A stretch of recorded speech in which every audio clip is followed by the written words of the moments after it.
আপনি চলুন আমার সাথে। আজ আমি আপনাকে একা করে কিছুতেই যাবো না, কারণ আমি যে তোমাকে ছেড়ে আমি চলে যাচ্ছি এই কমলবনে 12 বৎসরকার জন্য সেই কঠিন তপস্যা করছি।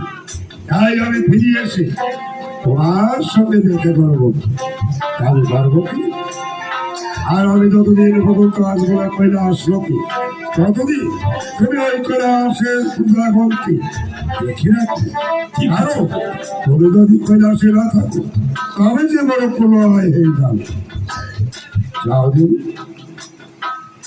হ্যাঁ, আজ আমি এই মুহূর্তে চলে যাবো। ওই সর্বকে একটি শ্রীবল বৃক্ষ দেখা যাচ্ছে, ওই শ্রীবল বৃক্ষের তলে বসে আমি ভাগদত্ত ভক্ষণ করি। তারপরে চলে যাবো আমি কমলবনে ওই তপ চপ করতে।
ভালো ভালো করে